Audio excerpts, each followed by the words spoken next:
9th class की book है Punjab text book 2025, unit number है 2 लॉगरिथम्स और हम कर रहे हैं एक्सरसाइज 2.4 क्वेश्चन नंबर 4।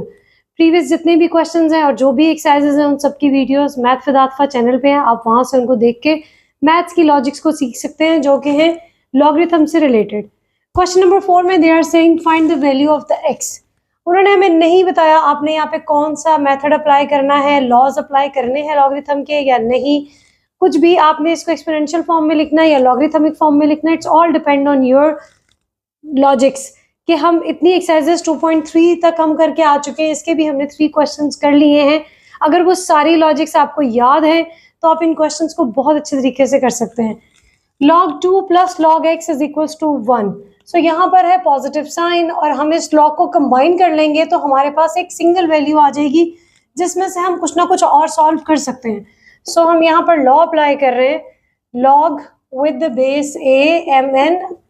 अगर हमारे पास दो सेपरेट वैल्यूज का log हो और उन दोनों के पास log है तो जब हम उसका log कंबाइन करेंगे तो वो हमारे पास प्रोडक्ट के इक्वल आ जाएगा। जो प्रीवियस आपकी बुक थी ना उसमें जो मैक्सिमम क्वेश्चंस थे वो इसी से रिलेटेड थे कि ये फॉर्मेशन आपके पास है और ये आपने बनानी है, लेकिन इस बुक में ज्यादातर जो है ना वो रिवर्स प्रोसेस पे काम किया गया है कि अगर आपके पास ये एक फॉर्मूला बनता है तो इसका रिवर्स भी आपको आना चाहिए। तो सेम ये है कि ज्यादा क्वेश्चंस आपके इस टाइप के और आपको उनको असेंबल करना है या उनको डीकम्पोज करके इस फॉर्मेशन में वापस लेकर आना है। सो यहाँ पर है दो वैल्यूज 2 एंड x, तो हमारे पास हो जाएगा log 2x is equal to 1। अब क्या करेंगे इसका, अब हमारे पास हम इसका log तो ले नहीं सकते, एंटी लॉग लेके यहाँ पे भी हमें एंटी लॉग का कुछ ना कुछ करना पड़ेगा। कर सकते हैं, वो भी मेथड है आपके पास, एंटी लॉग 1 का फाइंड आउट करके हम यहाँ से x का आंसर समहाउ निकाल सकते हैं उससे भी। बट इसमें एक और लॉजिक भी है, अगर आप यहाँ से एंटी लॉग लेंगे ना तो एंटी लॉग और लॉग आपस में कैंसिल हो जाएंगे और 1 का एंटी लॉग आप कैलकुलेटर से फाइंड आउट करके you will have a single value और यहाँ से फिर आप x की वैल्यू फाइंड आउट कर सकते हैं। वो भी एक मेथड है आपके पास। ये मैंने क्वेश्चन को यहाँ पे सॉल्व किया तो वो मेथड मेरे जहन में आया, अदरवाइज मैंने इसे किसी और तरीके से देखा है। जैसे आपके एग्जांपल्स में इनसे रिलेटेड क्वेश्चन है कि ये जो लॉग है ना आपके पास ये है common logarithm. So common logarithm हमें एक बात पता है कि ऑलवेज बेस 10 के साथ आते हैं। सो लिखा है या नहीं लिखा है, इसके पास बेस 10 है। सो अब ये आपके पास है लॉगरिथमिक फॉर्म, हम बनाएंगे इसकी exponential form. So exponential form आपके पास क्या बनेगी, जो बेस है वो बेस रहेगी, जो सामने की वैल्यू है वो पावर में आ गई और जो लॉग के साथ है वो इक्वल की राइट हैंड साइड पे आ गई। सो हमें एक्स की वैल्यू फाइंड आउट करनी है तो हम इसको थोड़ा अरेंज करके लिख लेते हैं। अब 10 रेज़ टू पावर 1 मीन्स 10, हमें यहाँ से x की वैल्यू लेनी है तो 2 मल्टीप्लाई हो रहा है, डिवाइड होके x का आंसर आपके पास आ गया 5, 2 1 the 2, 2 5 the 10। So this is the final answer. आप लोग ट्राई कीजिएगा उससे एंटी लॉग वाले प्रोसीजर से कि यहाँ से अगर हम इसका एंटी लॉग ले लें और एंटी लॉग, क्योंकि एंटी लॉग लेफ्ट साइड पे लेंगे तो राइट पे भी लेंगे, तो राइट पे जब आप एंटी लॉग लेंगे ना 1 का तो वो आपको आंसर देगा, आई डोंट नो क्या आंसर आने वाला है, और यहाँ से 2x आ जाएगा। बट मुझे ऐसा लग रहा है कि एंटी लॉग ऑफ 1 आपके पास 10 ही आएगा क्योंकि हमारे पास आंसर तो यही आना है, चाहे आप कोई भी प्रोसीजर अप्लाई, कोई भी मेथड अप्लाई कर लें। सेकेंड आपके पास है log with the base 2x plus log with the base 28 is equal to 5। So हम क्या कर रहे हैं, यहाँ पे हमारा लॉ जो अप्लाई हो रहा है वो सेम वही लॉ अप्लाई हो रहा है कि दो values single log double logarithms के साथ हैं और जब हम उसको कंबाइन करेंगे तो वो हो जाएंगे सिंगल लॉगरिथम के साथ। log with the base 2 8x is equal to आ गया 5। नाउ हम चले जाएंगे इस पे एक्सपोनेंशियल फॉर्म पे क्योंकि हमारे पास है यहाँ पे बेस 2। सो बेस रहेगी, जो सामने की वैल्यू है वो पावर में आ गई और यहाँ से 8x आ गया इसके साथ। अब हम क्या कर रहे हैं, यहाँ से हमने बनाना है इस तरीके से इसके बनाने फैक्टर्स के हमारे पास के दोनों चीजें आपस में इक्वल हो जाएं तो हम यहाँ से x की वैल्यू जो है वो फाइंड आउट कर सकते हैं। वैसे हमें बनाने की जरूरत नहीं है, नहीं, हम यहाँ से 2 रेज़ टू पावर 5 को एक्सपैंड करेंगे और 8 से डिवाइड कर देंगे। मैं कुछ और ही बना रही थी इसका जबकि x इसके साथ है। सो 2 rays to power 5 means 1 2 3 4 5, 2 to the 4, 4 to the 8, 8 to the 16, 16 to the 32। सो यहाँ से हम इसको अरेंज करके लिखें, जो चीज़ हमने फाइंड करनी है उसको ऑलवेज लेफ्ट हैंड साइड पे लिखें। सो x का आंसर यहाँ से आ गया 4। जब भी आपके पास पावर्स में वेरिएबल आ जाएंगे ना तो हमेशा आप चाहे क्लास 9th में है, 10th में है, किसी भी क्लास में, आपने हमेशा ये करना है कि उसकी बेसिस को इक्वल करना है। जब उसकी बेसिस इक्वल कर देंगे तो उनकी पावर्स भी आपस में इक्वल हो जाएंगी, तो उससे जो है ना पावर्स को सॉल्व करना इजी हो जाता है। सो अब हम बनाएंगे इसके 81 के factors in the terms of 3 and 243 के factors in the terms of 3, क्योंकि ये दोनों जो है वो 3 पे डिविजिबल हैं। सो हम बनाएंगे इनके factors to make them equal. 3 to the 6, 3 7 the 21, 3 9 the 27, 3 3 the 9 and 3 1 the 3। 243 का करेंगे 3 8 and 1, ओके 27 3 9 3 3 and 3 1। सो 1 2 3 4 इसके हो गए, 1 2 3 4 5 इसके हो गए। सो 3 रेज टू पावर 4 ऑलरेडी इसके पास x था, 3 रेज टू पावर 5 ऑलरेडी इसके पास है पावर x प्लस 2। अच्छा यहाँ लॉगरिथम्स नहीं दिए हुए, सो हमें लॉग का तो यहाँ कुछ नहीं हम कर सकते, लॉगरिथम से रिलेटेड यहाँ पे लॉग वर्ड ही नहीं दिया हुआ, सिर्फ कहा find the value of x। सो आप ये भी नहीं जज कर सकते कि हमारे पास लॉगरिथम के चैप्टर में से क्वेश्चन दिया तो हमें इस तरीके से करना है, नहीं।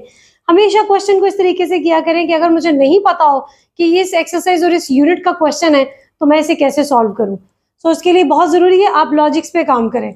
जब भी आपके पास बेसिस नंबर्स हों और पावर्स वेरिएबल होंगे, हमेशा बेसिस को इक्वल करें। सो यहाँ से हमारे पास हो जाएगा 3 raise to power 4x and 3 raise to power 5 into x plus 2। Now bases are equal, so उनकी पावर्स भी आपस में इक्वल होंगी।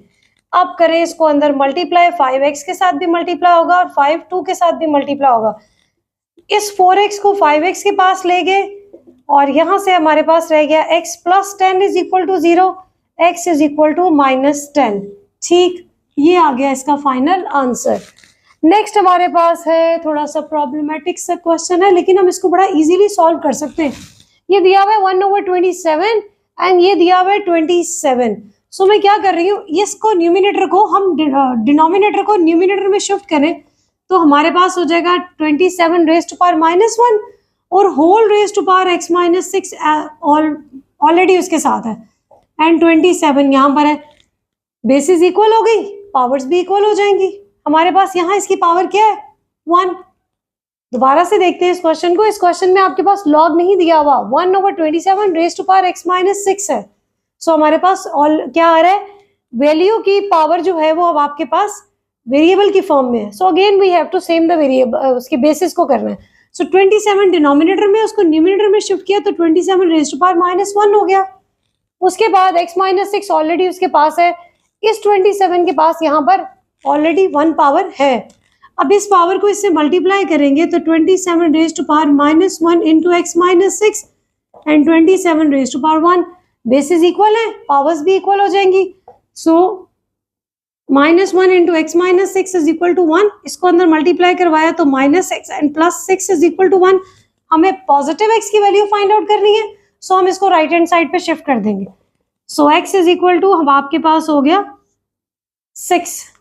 Part number 5, log 5x - 10 is equals to 2। So अब यहाँ तो हमें log 1 ही दिया हुआ, तो हमें यहाँ पे कोई लॉ अप्लाई करने की जरूरत नहीं है। सिर्फ क्या हमारे पास है यहाँ base 10, because this is a common logarithm. अगर तो बेस गिवन है तो वेल एंड गुड, अगर उन्होंने नहीं दी हुई तो हम इसको कहेंगे तो कॉमन लॉगरिथम और हम उसके ऊपर उसके नीचे बेस 10 जो है वो कंसीडर कर लेंगे और एक्सपोनेंशियल फॉर्म हम इसकी बनाएंगे। हमारे पास आ जाएगा 10 बेस में जो वैल्यू सामने है वो आ जाएगी पावर में, और यहाँ से आ गया 5x - 10 रेज टू पावर 2 आपके पास हो गया 100 5x - 10। सो 100 में 10 को प्लस करेंगे तो हमारे पास हो जाएगा 110 is equal to 5x and x is equal to 110 over 5, 5 to the 10 5 to the 10, तो x आपके पास आ गया 22 इज द फाइनल आंसर। यहाँ से हम देखेंगे तो ऑब्वियसली हमारे पास है 2 लॉग और हमें इन्हें कंबाइन करना पड़ेगा, बट हमारे पास है माइनस का साइन। सो हमारा कौन सा लॉ अप्लाई होगा, log with the base a m over n is equal to log with the base a m minus log with the base a n। This is the law number 2 कि जब numerator और denominator आता है ना तो आपके पास यहाँ आता है माइनस साइन, और जो डिनोमिनेटर की टर्म होती है वो माइनस साइन के बाद लिखी जाती है। सो ये जो टर्म है ये आ जाएगी हमारे पास as a denominator. So x + 1 over x - 4 is equal to आ गया 2 के इक्वल। अब जो बेस है अब हम बनाएंगे इसकी एक्सपोनेंशियल फॉर्म। नहीं, स्पेलिंग गलत हो गए हैं, एक्सपोनेंशियल फॉर्म। ओके, तो हमारे पास यहाँ पर आ जाएगा बेस, जो ये है वो यहाँ पर आ गई बेस, जो पावर में है वो जो वैल्यू सामने है वो पावर में आ गई, और जो लॉग के साथ है वो इक्वल की राइट साइड पे आ जाएगा। 2 raised to power 2 means 4 is equal to x plus 1 over x minus 4। ये डिवाइड हो रही है, जाके इस 4 से मल्टीप्लाई हो जाएगी। सो हमारे पास आ गया इस तरीके से फॉर्मेट। नाउ मल्टीप्लाई करेंगे तो 4x माइनस 16 x प्लस 1, 4 को x से भी मल्टीप्लाई करेंगे, 4 को 4 से भी मल्टीप्लाई करेंगे तो आ गया 16। नाउ x को एक साइड पे ले आए और जो हमारी कांस्टेंट टर्म्स है उनको एक साइड पे कर दें। सो मैं इस x को लेफ्ट साइड पे ला रही हूँ, तो ये पॉजिटिव है नेगेटिव हो गया, ये 16 नेगेटिव था, राइट साइड पे जाएगा तो हो जाएगा पॉजिटिव। यहाँ से रह गया आपके पास 3x इज इक्वल टू 17, 16 में 1 को ऐड किया तो हो गया 17, और यहाँ से ये बन गया 3x। सो x की वैल्यू आ गई 17/3। This is the final answer. In the question number 5 they are saying कि वैल्यू आपके पास है, इस वैल्यू को आपने सॉल्व करना है by the logarithms but by using the logarithmic table. So यहाँ पे आपके पास आ गई नॉमिनेशन कि आपने इसको with the help of table solve करना है, not with the help of calculator. So अब एग्जाम में भी आपको इस चीज़ को ध्यान रखना है, और अगर आप एग्जाम नहीं दे, कोई असेसमेंट चल रही है आपकी, उसमें भी इस चीज़ का ध्यान रखना है कि टीचर ने हमें क्या कहा है। यहाँ पे वो कह रहे हैं कि आपने लॉग टेबल को यूज़ करना है और फिर आपने इसको सॉल्व करना है। सो फर्स्ट ऑफ ऑल हम इसको लेट करेंगे x के इक्वल 3.68 मल्टीप्लाई बाय 4.21, 5.234 को हमने लेट कर लिया, this is equal to x। Now we will apply the log, तो log of x is equals to log 3.68 multiply by 4.21 over 5.234। अच्छा, यहाँ पर बहुत ज़रूरी है, इन क्वेश्चंस में लाजमी है, उसके मार्क्स हैं आपके पास, कि आपने इनके हर लॉ को लिखना है जब भी आप लॉग का लॉ अप्लाई करेंगे। इस लॉग को जब हम अंदर डिस्ट्रीब्यूट करेंगे ना, तो इट्स नॉट इजी लाइक कि आप अलजेब्रा की तरह हर वैल्यू को असाइन कर देंगे लॉग, नहीं, हमें यहाँ पर लॉग को लॉ अप्लाई करने होंगे। अब ये है दोनों वैल्यू मल्टीप्लाई हो रही है और एक वैल्यू जो है वो डिवाइड में है। So log with the base a m n को मल्टीप्लाई का हमारे पास लॉग है लाइक दिस, कि उन दोनों में आ जाएगा एडिशन का साइन, और डिनोमिनेटर का लॉ हमारे पास क्या है कि वो हो जाएंगी दोनों वैल्यूज सेपरेट लॉग के साथ, माइनस के साथ। ठीक, यहां से हमारे पास आ गया log x is equal to, अब इन दोनों को पॉजिटिव में शिफ्ट कर देंगे और लॉगरिथम सेपरेट हो जाएगा, और ये जो वैल्यू है ये माइनस साइन के साथ इसके साथ लिखी जाएगी। तो आप एक ही स्टेप में सारा कुछ कर सकते हैं।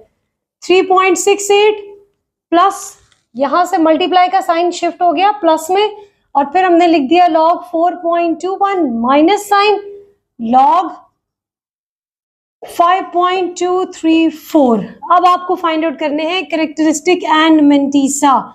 अगर मैं इसका कैरेक्टरिस्टिक फाइंड आउट करूं तो डेसिमल से पहले मेरे पास है एक वैल्यू, सो 1 में से 1 सब्ट्रैक्ट किया तो मेरे पास कैरेक्टरिस्टिक आ गया इसका 0। अब आपको देखना है 36 को 8 में टेबल में, लॉगरिथम के टेबल में देखना है बहुत ध्यान से, एंटी लॉग के टेबल में से वैल्यू मत देख के लिख लीजिएगा। बहुत ज़्यादा स्टूडेंट जो है वो इस तरीके की गलती भी करते हैं कि वो एकदम फटाफट काम खत्म करने के लिए कि मुझे नेक्स्ट क्वेश्चन भी स्टार्ट करना है, टाइम मैनेजमेंट के चक्कर में वो जल्दी जल्दी जब टेबल खोलते हैं तो एंटी लॉग का भी खुल जाता है। So be careful. Plus sign as it is, यहाँ पे भी मेरे पास डेसिमल से पहले एक वैल्यू है, सो कैरेक्टरिस्टिक क्या हो गया 1 - 1 0, माइनस साइन यहाँ से भी डेसिमल से पहले एक वैल्यू है तो 1 - 1 आपके पास हो गया 0। अब यहाँ पे 36 को 8 में देखना है, 42 को 1 में देखना है, एंड 52 को 3 में देखना है और 4 में देखना है। इन सब वैल्यूज को मैं भी अभी देख के वहीं से लिख रही हूँ टेबल से, आप लोगों ने भी इसको रीचेक जरूर करना है कि जो मैंने लिखी है क्या टेबल में वही है या कुछ और है। जब हम इन वैल्यूज को लिख लेंगे ना तो हमने यहाँ से उन सबको फिर ऐड, इन दोनों को ऐड कर देंगे और उसमें से उसको सब्ट्रैक्ट कर देंगे, तो हमारे पास log ऑफ x का आंसर आ जाए। मैंने जब इसकी वैल्यूज चेक की तो हमारे पास 36 को 8 में देखा तो आया 56, 58 तो 0.5658, 42 को 1 में देखा तो ये वैल्यू आ गई, 52 को 3 में देखा तो 7185 आया, और जब हमने उसको अगले टेबल में 4 में देखा तो हमारे पास आ गया 3। इन दोनों को जब हमने ऐड किया तो ये हमारे पास टोटल बन गया 8। आप भी लॉग टेबल से चेक कीजिएगा, यही वैल्यूज आपको मिलेंगी आई एम श्योर। उसके बाद इन तीनों को हमने प्लस माइनस के साथ किया तो हमारे पास आ गया 0.74713। Now we have to find the value of x, क्योंकि हमने यहाँ से खुद लॉगरिथम जो था वो दोनों साइड पे लिया है। वैसे भी क्वेश्चन में है कि solve this by using the logarithm table, तो हमने जब इसको सॉल्व करना है तो हमने लॉगरिथम टेबल में एंटी लॉग का टेबल उसके साथ ही है, तो हमें एंड पे क्वेश्चन को ऐसे नहीं छोड़ना कि हमने log of x find out कर लिया, नहीं, हमें एक्स फाइंड आउट करना है। सो एक्स फाइंड आउट करने के लिए हम क्या करेंगे, अब एंटी लॉग लेंगे ताकि लॉग एक्स के साथ से लॉग खत्म हो जाए, और यहाँ पर आ गया एंटी लॉग ऑफ 0.4713। अब लॉग एंटी लॉग से कैंसिल हो गया, एक्स आ गया। जब एंटी लॉग लेंगे ना तो जो डेसिमल से पहले की वैल्यू है वो आपको ये बता रही है कि आपने इसको 1 वापस देना है, जो हमने यहाँ से इसका 1 वापस लिया था कि डेसिमल से पहले एक वैल्यू थी, सो हमने 1 में से 1 को सब्ट्रैक्ट कर दिया। अब यहाँ पर हमें वो 1 वापस देना है, तो आपके पास वो आ जाएगा 1। इसका मतलब है जब इसमें 0 में 1 ऐड करेंगे ना तो हमारे पास आ जाएगा 1, और इट मीन्स कि आपने 1 वैल्यू के बाद डेसिमल लगाना है। उसके बाद आपने 40.47 को 1 में देखना है और 3 में देखना है in the anti log table. So आपके पास वैल्यू आ जाएगी 2.96। This is the final answer. अच्छा, अगर हमें कहा जाता कि आपके पास कहीं नॉमिनेशन ना होती कि लॉगरिथम से करना है, तो फिर आप इस क्वेश्चन को कैसे करते हैं? लेट्स सपोज सिर्फ लिखा होता सॉल्व, वहां नहीं लिखा हुआ कि आपने इसको लॉगरिथम से करना है, आपने अलजेब्रा से करना है, आपने इसको रेट परसेंटेज किसी भी मेथड से करना है, तो आप किससे करते हैं? आप कमेंट करके मुझे इस बारे में बता सकते हैं। अगर मेरे पास ये नहीं आता ना कि कोई नॉमिनेशन नहीं होती, मैं सीधा सीधा इन दोनों को मल्टीप्लाई करके इस पर डिवाइड करती, तब भी आंसर यही आना था। सिंपली हम कैलकुलेटर पकड़े, आप अभी भी ये चीज को फाइंड आउट कर सकते हैं कि आपका आंसर ठीक आया कि नहीं आया। आप इन दो वैल्यूज को मल्टीप्लाई करें और उसको कैलकुलेटर से इसके ऊपर डिवाइड कर दें। जब डिवाइड करके आप देखेंगे यही आंसर आएगा, क्योंकि हमने यहाँ से लिया लॉग, फिर हमने ले लिया उसका एंटी लॉग, यानी कि हमने एक सीधा प्रोसेस किया, साथ ही हमने उसका रिवर्स प्रोसेस भी कर दिया, तो हमारे पास आंसर वही आया। जो हम इसको सीधा सीधा सॉल्व करेंगे तब भी वही आंसर आएगा। लॉगरिथम के क्वेश्चंस को चेक करने का ये बहुत अच्छा तरीका है कि उसको आप बगैर किसी फॉर्मूले, बगैर किसी लॉजिक के सीधा सीधा उसको सॉल्व कर दें बाय यूजिंग द कैलकुलेटर। आपके पास वही आंसर आएगा जो इतना लंबा सोल्यूशन करने के बाद हमारे पास आया। Now in the part number 2 आपके पास है 4.67 multiply by 2.11 multiply by 2.397। So it's very easy. हम यहाँ से करेंगे इसको लेट एक्स के इक्वल, और यहाँ से हो जाएगा ये लॉग अप्लाई करेंगे तो log of x is equals to log of, ये सारी वैल्यूज आ जाएंगी। उसके बाद हम इसमें एक ही लॉ अप्लाई करेंगे जो कि है प्रोडक्ट का। वो प्रोडक्ट 2 वैल्यूज का हो, 3 वैल्यूज का, बात एक ही है। सो आपने यहाँ पे लॉ लिखना है mn, 3 वैल्यूज का वो आपने लॉ यहाँ लिखना है। उसके बाद आ जाएगा log 4.67 plus log 2.1 plus log 2.397। अब आप यूज करें अपने लॉगरिथम टेबल को और यहाँ से आप डायरेक्ट आंसर्स लिख सकते हैं। अगर तो आप एग्जाम में हैं तो एग्जाम में तो कोई आपको नहीं पकड़ने वाला कि आपने कैलकुलेटर से लिखा है या आपने उसको टेबल से यूज करके लिखा है, बिकॉज वैल्यूज दोनों से सेम आनी है। तो अगर आप एग्जाम में हैं तो इट्स वेरी इजी, आप यहाँ पे कैलकुलेटर से भी आंसर्स लिख सकते हैं। बट अगर आप असेसमेंट में हैं तो टीचर आपको देख सकती हैं, सो इसलिए आपको तब लॉगरिथम टेबल से ही इसको लिखना है। यहाँ पर इसका आंसर लिखें, यहाँ पर इसका आंसर, इन तीनों के आंसर्स लिखें, और उसके बाद जो एक सिंगल आंसर आ जाएगा उसका आपने ले लेना है एंटी लॉग। एंटी लॉग लेंगे तो ही आपका क्वेश्चन खत्म होगा, अदरवाइज आपके पास 2 मार्क्स की डिडक्शन का ओपन है आपके पास। आपने टीचर को चांस दिया है कि आप यहाँ से 2 मार्क्स डिडक्ट कर सकते हैं। यहाँ से एंटी लॉग लेंगे तो इसका आंसर आ जाएगा। ठीक, अब ये सारी आपकी कैलकुलेशन पे डिपेंड करता है कि वो किस तरीके की है। यहाँ पर आपके पास एक पावर भी है, मल्टीप्लाई भी है और डिवाइड भी है। सो यहाँ से आपके पास तीनों लॉज जो है वो अप्लाई होंगे। तीनों लॉ आपने यहाँ पर लिखने हैं। आई होप कि आपको ये समझ आ रहे हैं क्वेश्चंस। ये सब अब आपकी प्रैक्टिस पे है। यहाँ से हो जाएगा x is equals to 20.46 raise to power 2 multiply by 2.4122 divided by 754.3। यहाँ से हमने ले लिया इसका लॉग, और यहाँ पे भी आप लॉग लिखेंगे। और यहाँ अब आपके पास आगे 3 फॉर्म इसके लॉज। एक तो प्रोडक्ट का आप लिखेंगे, फिर आपके पास है पावर का लिखेंगे आप, उसके बाद आप लिखेंगे डिनोमिनेटर का। इन तीनों लॉज को लिखने के बाद आपने इनकी डायरेक्ट एप्लीकेशन कर देनी है। इसमें इतना वो अलग-अलग हर स्टेप को करने की जरूरत नहीं है। जब आपने तीनों लॉ यहाँ पे लिख दिए तो डायरेक्ट एप्लीकेशन करेंगे तो क्या हो जाएगा, इसका जो पावर 2 है वो आ जाएगी पहले, तो आपके पास कुछ इस तरीके की फॉर्मेट बनेगी। 2 log 20.46 plus log 2.4122 minus log 754.3। अब आपने यहाँ से लेनी है log की वैल्यूज फाइंड आउट करनी है, उसके बाद उन सबको प्लस माइनस करके इस वैल्यू को आपने 2 से मल्टीप्लाई करना है। जो यहाँ से log का आंसर आएगा ना उसको आपने 2 से मल्टीप्लाई करना है। यहाँ से जो आंसर आएगा वो एज इट इज रहेगा और ये आंसर यहाँ से एज इट इज रहेगा। उसके बाद आपने जब इसको 2 से मल्टीप्लाई कर लें फिर इन दोनों को ऐड करें, इसमें से सब्ट्रैक्ट करें, आफ्टर दैट उसका एंटी लॉग भी आपने लेना है। टाइम कंज्यूमिंग क्वेश्चन है बट आप कैलकुलेटर यूज करेंगे तो ईजी हो जाएगा।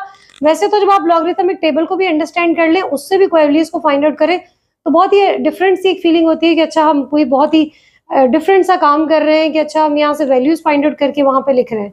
So it's also a very interesting work जब आप टेबल्स को यूज करते हैं। अब हमारे पास है लास्ट इसका पार्ट नंबर 4, उसमें आपके पास है स्क्वायर रूट की टेल पे 3। It means this is a cube root 21.64 and 3.21। Again आपको क्या करना है, तीनों लॉज लिखने हैं। मैं यहीं पे इसको चेंज कर देती हूँ, यहां से हो जाएगा log square root 9.364 cube root है 21.64 डिवाइडेड बाय 3.21। इसमें भी तीनों लॉ यूज हो रहे हैं और आपने यूज करने हैं। एक स्टेप आप यहाँ से एक और कर सकते हैं कि आप यहाँ पे लिख दें पावर आ जाएगी इसकी 1/3। जो क्यूब रूट है ना वो 1/3 में शिफ्ट हो गया, ठीक है। उसके बाद आपके पास इसकी सिचुएशन कुछ ऐसी बनेगी, 1/3 आ जाएगा log 9.364 प्लस log 21.64। ये जो 1.3 है ना सिर्फ इसके साथ मल्टीप्लाई होना है, इसने इसके साथ नहीं होना, वो इसकी पावर नहीं है, ठीक। और यहां से आ गया माइनस log 3.21। इसकी वैल्यू आएगी तो उसको 1/3 से आपने मल्टीप्लाई करना है, ये एज इट इज आ जाएगी और यहां से ये भी एज इट इज आ जाएगा।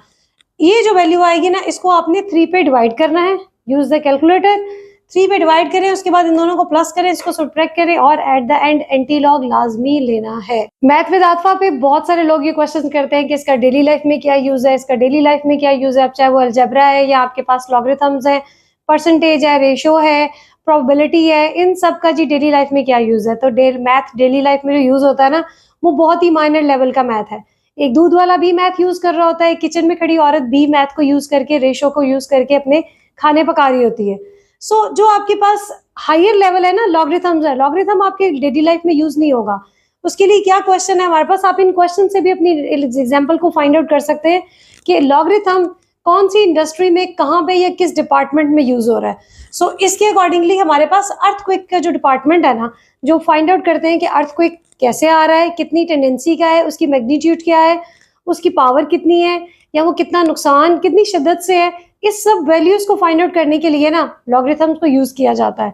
जिसके लिए उन्होंने ये क्वेश्चन आपको दिया है, the formula to measure the magnitude of earthquakes is given by m is equals to log with the base 10 a/a0। अब ये उनकी वैल्यूज हैं जो इस तरीके से वो लोग फाइंड आउट करते हैं। सो a की वैल्यू हमें 10,000 दी हुई है एंड a नॉट की वैल्यू, इसको a नॉट भी पढ़ सकते हैं, a विद द बेस 0 भी पढ़ सकते हैं, is 10। So find the magnitude of earthquake. अब जो अर्थक्वेक के डिपार्टमेंट में काम कर रहे हैं ना वो सिर्फ इतने से फॉर्मूले पे काम नहीं कर रहे हैं, उनके डिपार्टमेंट में और भी बहुत सारे फॉर्मूलाज होंगे लेकिन वो लॉगरिथम को वहां पर यूज कर रहे हैं। सो हमने तो फिलहाल बहुत इजी है, हमने इस फॉर्मूले को लिखना है और इसमें वैल्यूज को पुट करना है a/a0। सो हमारे पास है log with the base 10, a की वैल्यू आपके पास है 10,000 और a वैल्यू आपके पास है 10। सो यहाँ से 1 0 इससे कैंसिल हो जाएगा, हमारे पास रह गया only 1000। So m is equals to log with the base of 1000। log with the base जो है ना वो कॉमन लॉगरिथम है, तो आप कैलकुलेटर से इसकी वैल्यू फाइंड आउट करेंगे जो कि आपके पास आती है 3 के इक्वल। कैलकुलेटर से नहीं करना, आप वैसे भी इसको इसका मेंटिसा कैरेक्टरिस्टिक फाइंड आउट करेंगे तब भी आंसर आपके पास 3 ही आएगा। Now in the question number 7 they are saying कि Abdullah invested ₹1 lakh and he gains the interest at the rate of 5% per annum. हर साल उसको उस पर 5% इंटरेस्ट मिलता है। So the total value of this investment after T years, उन्होंने नहीं बताया कि कितने ईयर्स, इज ₹5 कि वो आफ्टर T years उसकी जो है वो इन्वेस्टमेंट जो है वो y हो जाएगी, जिसमें से इक्वेशन बनेगी y is equals to 1 lakh 1.05 raised to power t। अब ये उन्होंने ना कुछ चीजें इसमें जम्बल्ड अप करके दे दी हैं, आपको एट द एंड ये क्वेश्चन की समझ आएगी। Find how many years the investment will be double. अब ये जो वो कह रहे हैं ना ₹Y एंड T ईयर्स, इसको अब आपने समझना है कि उसने स्टार्ट में इन्वेस्टमेंट की थी 1 लाख, सो Y आपके पास था 1 लाख, लेकिन वो ये कह रहे हैं एट द एंड कि उनको इन्वेस्टमेंट क्या चाहिए, डबल। सो हमारे पास Y की वैल्यू 1 लाख थी, तो डबल वैल्यू हमारे पास क्या हो जाएगी, 2 लाख। सिंगल Y जो है वो 1 लाख है आपके पास, तो डबल वैल्यू हमारे पास होगी 2 लाख। अब वो ये कह रहे हैं कि हमें ₹Y ही चाहिए, लेकिन कितने ईयर्स में कि उसकी वैल्यू जो है वो डबल हो जाए, यानी कि कितने पैसे होंगे कि डबल हो जाए। तो वो तो हमें पता है कि डबल होके वो 2Y बन जाएगा, लेकिन वो कह रहे हैं कि आप बताएं कि कितने ईयर्स में होगा। जो ये इक्वेशन उन्होंने हमें दी है ना, Y is equal to 1 lakh 1.05 raise to power T, इस इक्वेशन के अकॉर्डिंगली वो कह रहे हैं कि आपने वैल्यूज को फाइंड आउट करना है, और ये फाइंड आउट करना है कि जो Y वैल्यू आपके पास है ना 1 लाख, वो कितने ईयर्स में डबल हो जाएगी। सो इसको डबल होने के लिए हमें यहाँ पर भी इसको डबल करना होगा। सो मैं यहाँ Y की जगह पर हम 1 लाख नहीं लिख रहे, हम Y की वैल्यू वो लिख रहे हैं जो हमें आफ्टर जो भी ईयर्स हैं उसके बाद हमें डबल मिलनी चाहिए, क्योंकि हमने यहाँ से T फाइंड आउट करना है। T means years, after how many years उसकी जो वैल्यू है वो डबल हो जानी चाहिए। सो हम यहाँ पर क्या लिख रहे हैं, 2 lakh is equal to 1 lakh 1.05 raise to power T। मैं फिर से इस बात को आपको एक्सप्लेन कर रही हूँ कि उसने 1 लाख रुपीज जो है वो इन्वेस्ट किए हैं। सीधा सा क्वेश्चन है, वो ये पूछ रहे हैं कि कितने ईयर्स में उसका पैसा जो है, इन्वेस्टमेंट जो है वो डबल हो जाएगी। उसके लिए उन्होंने आपको एक इक्वेशन दे दी है, एंड दे आर आस्किंग कि Y तो हमने आपको बता दिया इतना है, लेकिन ये बताएं कि आपके पास इसमें से कितने ईयर्स में उसको इसकी डबल वैल्यू मिल जाएगी। 1 लाख से 2 लाख पे जाने के लिए काफ़ी सारे ईयर्स चाहिए होते हैं। ऐसा तो नहीं है कि 1-2 ईयर में आपको 1 लाख से, क्योंकि इंटरेस्ट रेट क्या है 5%, सो 5% के अकॉर्डिंगली उसमें कितना बनेगा, कि वो तो उन्होंने बता दिया, उन्हें चाहिए 2 लाख। वो ये नहीं पूछ रहे कि 1 लाख के ऊपर कितना 5% का कितना इंटरेस्ट बनता है, नहीं, वो ये पूछ रहे हैं कि कितने ईयर्स में उसका डबल हो जाएगा। After how many years the investment will be double. So हमने यहाँ पे इसकी डबल इन्वेस्टमेंट लिख दी। अब हमने क्या करना है, इसकी वैल्यू बतानी है कि T यहाँ से किस तरीके से फाइंड आउट करेंगे। अब हमारे पास ये इक्वेशन है जिसको हमने सॉल्व करना है, और उसमें सिर्फ एक अननोन वैल्यू है विच इज T। सबसे बड़ी इसमें क्या गलती करते हैं स्टूडेंट्स, वो यहाँ पर Y की जगह पर ना Y का 1 लाख रुपये रख देते हैं। नहीं, 1 लाख वो था जो उसने इन्वेस्ट किया, ये T जो है ना वो आपको ये पूछ रहा है कि हाउ मेनी ईयर्स उसकी वैल्यू डबल हो जाएगी। तो डबल वैल्यू यहाँ लिखेंगे तो हमारे पास ईयर्स का आंसर आएगा ना। अब ये आपके पास है 2 लाख, इसको मैंने डिवाइड कर दिया इस वैल्यू से which is 1 lakh is equal to 1.05 raise to power T। इसको कैंसिल किया तो हमारे पास आ गया 2 is equal to 1.05 raise to power T। अब ये आपके ऊपर डिपेंड करता है कि आप इसके ऊपर कौन सी लॉजिक लगाएंगे कि ये इक्वल हो जाएगा। मोस्टली मैं अभी पिछले क्वेश्चन में भी आपको कहा है कि जब भी आपके पास वेरिएबल जो है वो पावर में आ जाए तो आपने बेसिस को इक्वल कर देना है, बट यहाँ जो बेस है ना 1.05, you can not do the equal. So अब हम बना रहे हैं, ये हमारे पास है एक एक्सपोनेंशियल फॉर्म, हम बना रहे हैं इसकी लॉगरिथमिक फॉर्म। लॉगरिथमिक फॉर्म हम बनाएंगे तो आपके पास जो वैल्यू बेस में है वो बेस में नहीं, लॉगरिथमिक फॉर्म नहीं बनाएंगे क्योंकि 1.05 इसकी बेस में आ जाएगा। नहीं नहीं, हम यहाँ पर इस पर लॉग अप्लाई करेंगे तो ये जो पावर है ना ये इससे पहले आ जाएगी। ठीक, हम यहाँ पे कर रहे हैं log 2 is equal to log 1.05 raise to power T। अब ये जो 1.05 है ना, इसका इस क्वेश्चन में कहीं कोई काम नहीं है, बस उन्होंने हमें एक फॉर्मूले के तौर पे यहाँ पर दे दिया है।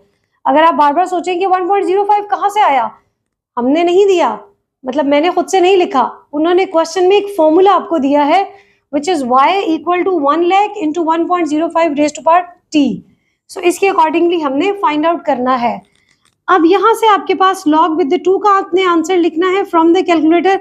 यहाँ पर जब हम लॉ अप्लाई करेंगे ना, log विद द बेस है m raise to power n, तो उसमें n जो है वो पहले आ जाता है और वो वैल्यू वहीं की वहीं रह जाती है।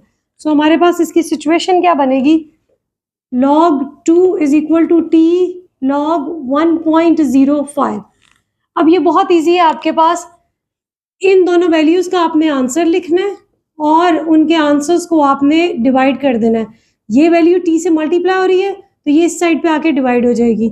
अब आपने मुझे बताना है कि इसका आंसर आपके पास क्या है। कैलकुलेटर से फाइंड आउट करें।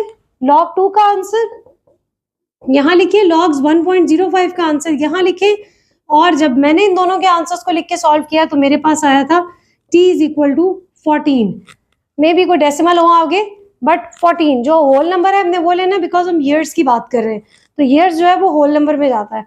सो t इज इक्वल टू 14। इसका मतलब 14 साल उसको लगेंगे अपनी 1 लाख की इन्वेस्टमेंट को डबल बनाने के लिए।